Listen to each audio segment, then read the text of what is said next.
Most glitch shows up to this point have always led their pilots with their more generic opening style. So let's call this a Digital Circus styled opening logo.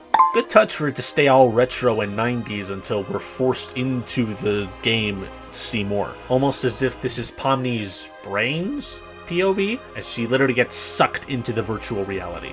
Welcome to the Amazing Digital Circus! Oh look, a completely believable and lovable ringmaster voiced by an ex-salesman. This seems like a totally trustworthy individual that won't be disproven even in this pilot episode. This opening bit with Kane is already an incredible animation showcase, and a huge improvement even over Murder Drones, which ran its second half concurrently with this show. Everything is so fluid and believable, yet perfectly stretched by the rules of cartoon shenanigans. Also, early fun fact, Bubble is voiced by Gooseworks herself, the creator and showrunner of Digital Circus. Thank you for the disclaimer. Is this one of your NPCs, or is this a new sucker? Because if it's a new character, we're gonna have to redo this whole theme song. I'm not doing that again. And then they didn't. Yeah, they never actually do this theme song ever again throughout the show. How do I take this headset off? Don't trust random technology, kids. You might end up trapped in a digital landscape like Pomni. I swear, this show was just meant to flex what Glitch's animation team could come up with. Kane obviously is the primest example. I mean, like, look at this. But even Pomni trying to pull her eye out is an impressive rigging showcase and visually cool. Again, Kane, bro. The eyes spinning, the mouth movements, they feel like they're so accurate to real mouth movements. This is the most visually impressive character in the whole show. Like, fight me. We're not even 3 minutes into the pilot. You, my friend, stumbled into an incredible world of wonders where anything can happen! Except for swearing. Honesty. Pomni, you've got a potty mouth on you if you can spout that many unique swears. Or actually, I guess Gooseworks' sister is the one with the potty mouth. Huh. What do you know? Well, how do I, leave? Don't freak out about it or anything, but, we don't exactly... You can't. What? Appreciate the attempt to be subtle, Ragatha, but Jax had the right idea. Just rip the band-aid off. Candor! Old Kinger over there's supposedly been here the longest. Oh, did someone say something about an insect collection?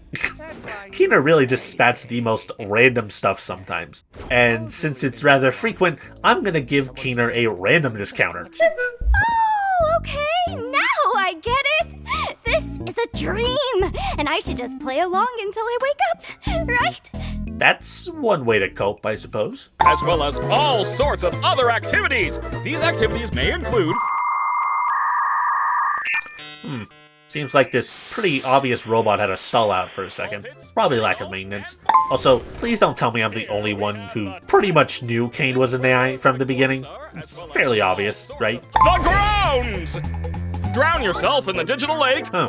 Thought on much? Is that all there is? Of course not. This is the void. Great timing on the zoom out. We stay right here, where I can keep my hundreds of all-seeing eyes on you. Security? Hello, Kane. I love you. Let's get out of here before the moon gets frisky. Wait, what? Wait, what? What does that even entail? Whoa, clean up on aisle U. I'm on it, boss! Ow. Why are you like this? I don't know, man. He seems like your sidekick, so you're probably gonna need to tell me. So, how on earth did Jax become the most popular character after the pilot for a little bit? Like, seriously. You can see visibly in this clip that he just casually causes dismemberment, and he got away with it because that's just Zubal's whole gimmick. Good instant karma, though. Also, hey, Jax with his mouth open. My name? My name is, oh god, why can't I remember my name? That sounds genuinely terrifying. Thinking you know your name until it gets erased without your knowledge? Dark. If you can't follow this, he's basically reading a built-in terms of service. Was this meant to be something live service related? What do you think of... I think this show would have unnatural pacing issues if we stuck with that. Thank you for recognizing that for us, Kane. All right, Jax. We should have a brand new adventure for our new member, Pomni. I said that like 5 minutes ago. Closer to 3, but the point is still made, Jax. Do you like adventure, activity, wonder, danger, horror, pain, suffering, pain, death, disease, death, angel food cake? Ow! You parasite!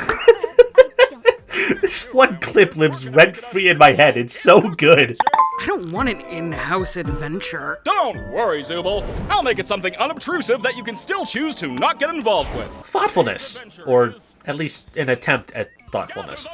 Gather the gloinks! See? A totally sane laugh from a totally sane ringmaster. The table no clipping is accurate. That's it. That's the win.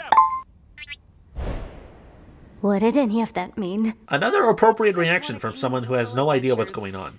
They even censor middle fingers? Dedication! Oh no, they killed Zooble. Anyway, you guys want to go get something to eat? Okay, like, seriously. How did none of us see this coming? My impenetrable fortress! You want to come with us to check on Kaufmo? No, not really. Honesty. She still thinks this is a dream. Okay, you know what? I'm gonna do another counter. It's the Jax breaks the fourth wall counter. Because from what I've observed, this happens a significant amount. Do you think pairing them up together is a good idea? Of course I do. They're the two most mentally stable and capable characters to be paired together. One of them is abused constantly by Jax, and the other is 2 steps from abstraction. Yeah, Jax had the right idea. My comedy mask is broken again. Ah! Oh! Gangle, you startled me. Sneak peeks at what the first wave of people here look like. Though the X's over their faces are probably not a good sign. After a while, you start to realize that you really can't leave. Eventually, you get to asking what the point of anything is. And when you reach your breaking point, something really terrible can happen. Oh no. Thank goodness this is all a dream, right, Pomni? That feels appropriate. Like, you know what? Just give Pomni 5 more wins for appropriate reactions. Don't worry, Dollface. I've got a key to his room. Wait, what? Why? You shouldn't have keys to anyone's room. Nah, I've got keys everywhere, and you've all been fine. Something tells me this is a blatant lie. Seems like Jax to me. Well, Kaufmo definitely has an interesting aesthetic. Oh, that's not Kaufmo, is it? I've been looking for this. Thanks for keeping an eye on it, Coffee. I'm gonna head out. See ya. Assessing the situation. And hey, cartoon silhouette smoke gag. Cartoon running gag, too. Kaufmo, listen! I know we didn't always get along, like when you called me out for fake laughing at your jokes. Honestly, I'd probably abstract too if my friends weren't honest and telling me I was something I wasn't. I want to say this is brutal, but even in this episode alone, I've seen other cast members literally get eaten. Though, judging by the glitching, this might be some kind of abstraction brutal, so I'll count it. You know what the funny part is? In any other show, these kind of visual effects and glitches would be considered a bug and lazy. But because it's a 90s simulation thing in the digital world, it's totally believable. Thoughtfulness. Guess Pomni is not a jerk after all. We saw Gloink carry one of Zooble's pieces down there, remember? Oh, yeah. Thank you for the recap. Boy, we're not very good at this, are we? Honesty? How is Kaufmo doing? Oh, he's doing great. In fact, I don't think I've ever seen him this happy before. That's... okay. I keep trying to come up with reasons why things Jax says are wins, but they're just Jax, I guess. Great slide animation.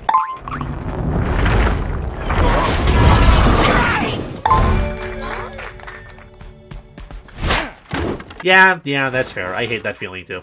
That's, rather quick Gloink reproduction. An insect collection? I think it's a nest. Her eyes are playing pawn with her nose. Oh, so Pomni, I'm sorry. Your first day here had to be so terrible. Genuine sincerity. Seriously, I know them real feelings when I see them. It's shots like this that remind me of just how big this tent is. Like, seriously. Scaling goes crazy. Doorways to various stored adventures Kane made, maybe? Unfinished work? You know how I never like letting people see my unfinished work. What form of non-Gloinkinian mass dares presume presence in the nest of the Gloink Queen? Gloink. You know, that sounds so made up when you think about it, you know? Like gloink. Gloink. Gloink. Right? Also, ready to have your mind blown? A rabbitoid that runs its mouth in the presence of my royal figure. You wanna know who else this VA voiced? No one traumatizes these weirdly hot robots but me! Yep. And somehow this revelation led me, while writing this very paragraph, into getting roped into the second half of the Murder Drones finale again. So, good job, Glitch! Also, you want to see me do Murder Drones next? Let me know. So I guess rock, paper, scissors rules are reversed in the Digital Circus? Winner actually does the thing? Oh, Hey! King are you, mother... A non-cartoon censoring. Or I guess we could call it eat censoring. Nah, non-cartoon censoring.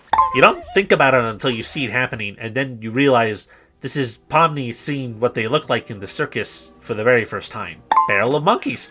Probably the tensest sequence of the pilot episode. Desperately hoping that this is really an exit, she continues through as much of it as she can manage. I'm honestly not sure how much time passes, but it really gives you that sense of dread as the viewer, making you genuinely wonder with her if there really is an exit. This is dumb and weird. Well, even yet, you're still watching it. I sense slight commentary on media consumption. Abstraction jump scare! oh, thank God you're okay. You didn't experience a game show in there, did you? Well, convenience is the enemy of man, they say. Wait, Pomni's not even here? Wasn't this whole thing for Be her? quiet. I can't hear the escalator. Yeah, Thing for her? yeah, that's Hear the the escalator. that's the win. And the sequence just gets more and more crazy as she falls further into despair. Like, seriously, what is this show rated again? PG! Oh, I don't know about that one. This is already kind of dark for a pilot. Judging by her reaction, I can't help but wonder if this is the exact same desk she sat at before entering the circus. God, what a sweeping score of awe and wonder as Pomni drops out into the void. I really honestly just wonder if the void is the key to leaving. Like, seriously. As I'm writing, we only have episode 8, but even just from this and Kane's reaction to Pomni being out there, Someone's venturing out into the void! They'll get totally spoiled! I think my theory is a solid one. But maybe I'll eat my words. Gasp! An alert on my Wacky Watch at this hour? Tight product placement. Now what the heck happened around here? Oh yeah, my doing. Owning up to your actions. And now you get the feeling that this has happened, well, more than a couple times. Of course, Pomni would be feeling guilty for leaving Ragatha behind like that. I knew she wasn't heartless. I do have to apologize for lying about the exit. I was having so much trouble figuring out what to put on the other side and ended up never quite finishing it. Okay, well, maybe I was wrong. Maybe he doesn't understand it quite yet, but I'm sure he's getting there. Delicious digital feast cooked by our head bubble chef. Made with all the love I'm legally allowed to give. That... You know, I am pretty hungry. Nope, I'm not eating this food. I can still be hungry. Well, not really, because we don't need to eat, drink, or sleep in this digital world. First, dark. Second, pretty coherent sentence for Keener. Maybe he's not all completely insane?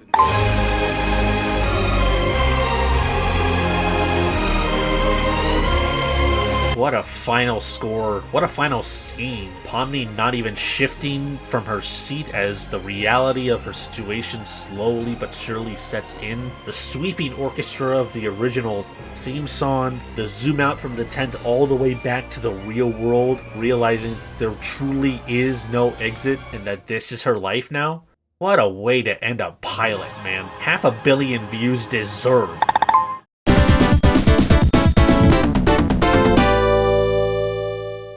Quite the vibe shift from the previous opening, but the shape's visuals are strangely hypnotizing, fitting for a dreamscape.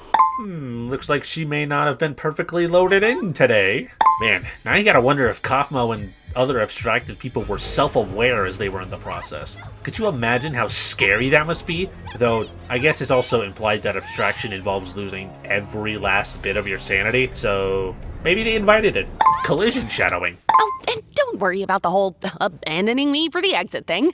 And there's no hard feelings. You're all good. Forgiveness? Even if it seems a little sus, it's still forgiveness. So I suppose the adventures going forward are the title teasers now? Works for me. The Candy Canyon Kingdom's been robbed of their most valuable resource, maple syrup! Well, let's hope this adventure isn't happening during the winter then, eh? Very sticky indeed. Sounds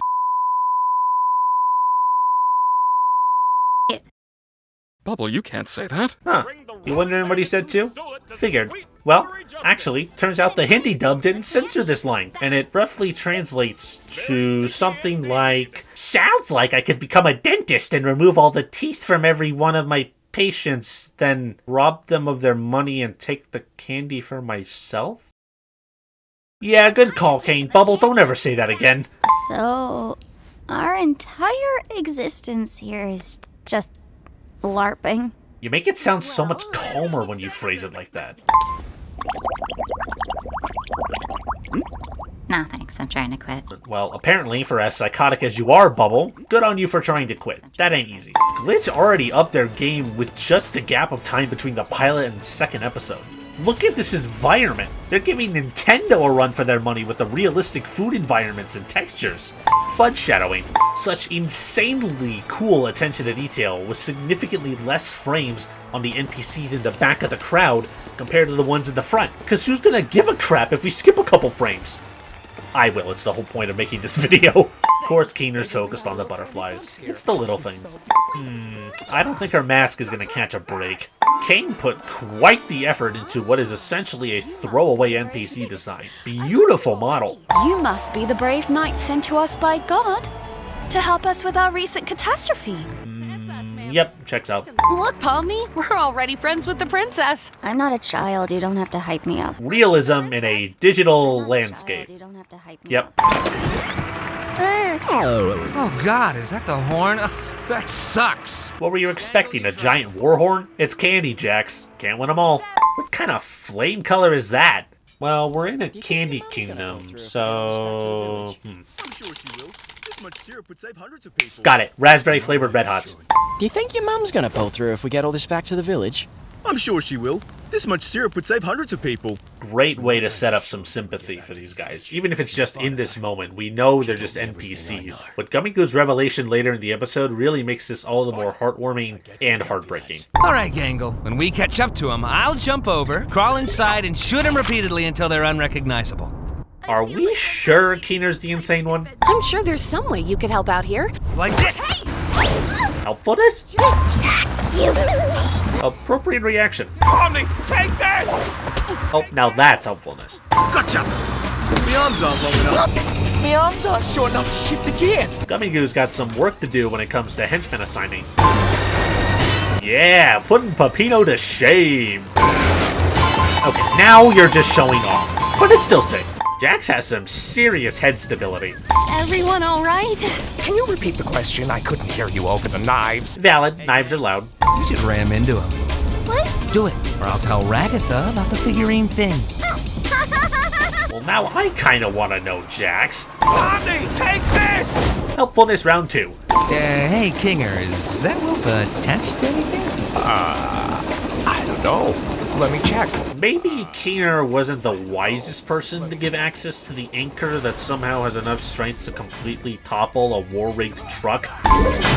Brutal? Jax casually aura-farming his frustration on top of a sideways truck. Guess Kane needs to work on some floor collisions here. Or maybe this is just further out in the world than he was planning him to ever go, so it's not all there. Kinda like some AAA environments, am I right?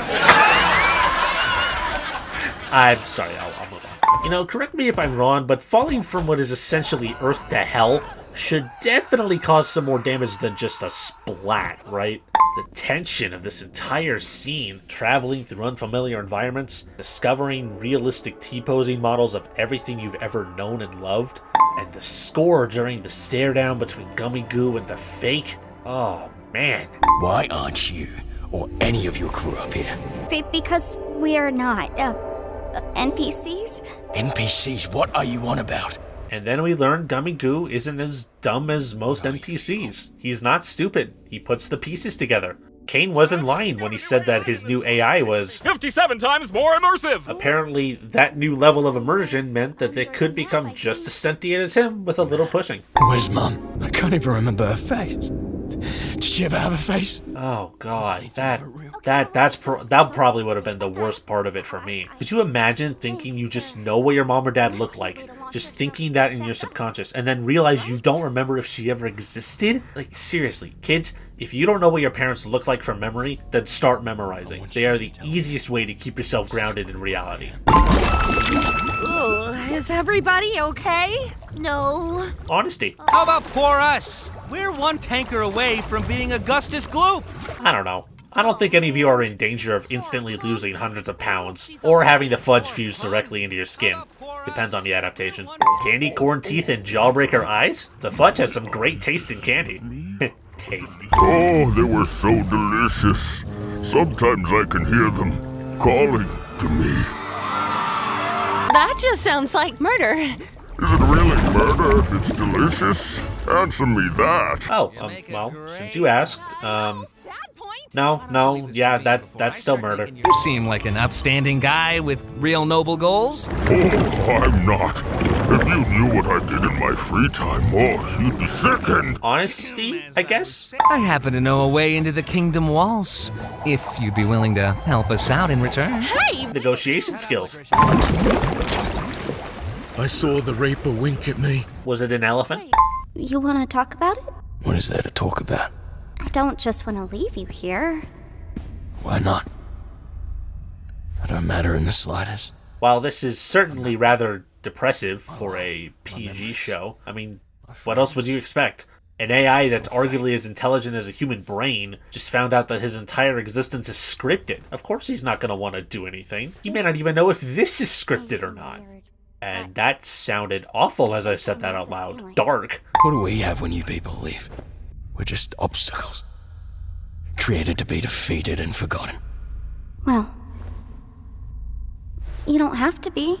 The circus, the place I'm from, if it has to be my home, maybe it can be yours too. Acceptance, generosity, just all the fuzzy feelings of a human helping someone whose entire world has been shattered. I'll even bet you Pomni sees a bit of herself from her first day in Gummy Goo at this moment. Why are you trying to cheer me up? How does this benefit you at all? I guess I just don't want you to feel like you're nothing. I don't want anybody to feel like that. Genuine honesty from a character struggling to find herself a new identity and also doesn't want to feel like nothing. I could use a friend. A friend? You're a strange little character. Making new friends. Sometimes waking up from nightmares give you the best ideas in the moment. They must be moving at the speed of a rocket, right? There's no way it would make it back to the ground box otherwise.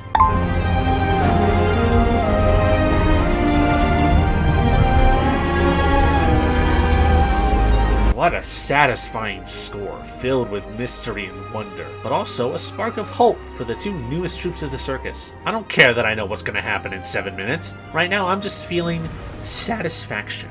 Also, last minute fun fact before we leave the dev rooms, this teapot is actually a very common 3D model labeled the Utah Teapot. Makes total sense some of these would just be drifting in the void.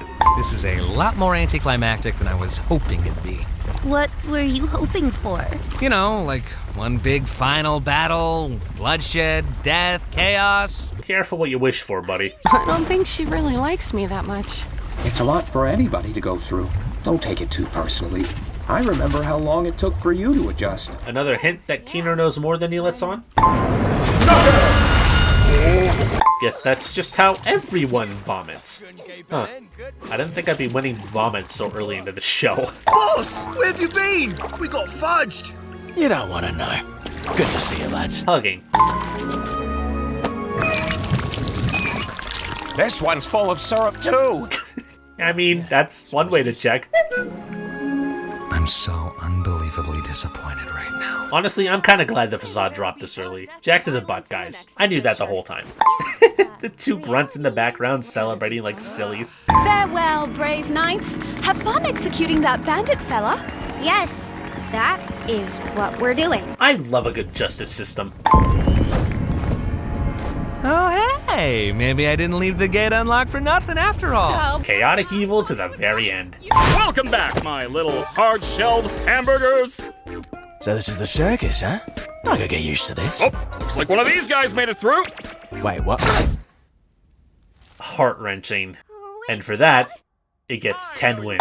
Gummigoo's entire presence in the episode, especially on release, let this extremely well put together pretense that, oh, we're gonna get more and more newcomers as the show goes on, and Pomni's gonna have so many new friends. Nope. One snap, and boom. He's gone. All that work, all that epiphany, all that hope and potential, gone. Washed down the drain with no chance of return. And I love that they don't even take a moment to reflect on it or think about it. Beautiful fake out. And so well executed that I don't think I'll ever see anything like it again. I know you guys love your NPCs, but if I start losing track of who's a human and who's an NPC, who knows what could happen? Me wonders if you have experience with that, you sick freak. Okay. Calm down, Mega. Calm down. It's an AI. He's learning how to deal with humans. He'll figure it out. Pomni's laugh is an extremely appropriate reaction. You at least want to join us for Kaufmo's funeral? We like to have a little funeral service to remember the people who abstract. That's very sweet. And as Keener puts it, it's a really good way to make sure they'll always be remembered. Am I sensing a touch of sadness there, Jax? Maybe you're not a complete butt after all. I know this is meant to be sad, and it is, but I love the running bit that every time he's brought up, Kaufmo is never given a defining trait. Like, at all. We know absolutely nothing about him. And that's fine. He served his purpose for the story, but giving him a small little remembrance moment is very nice. There you go, Pomni. Maybe this won't be so bad after all.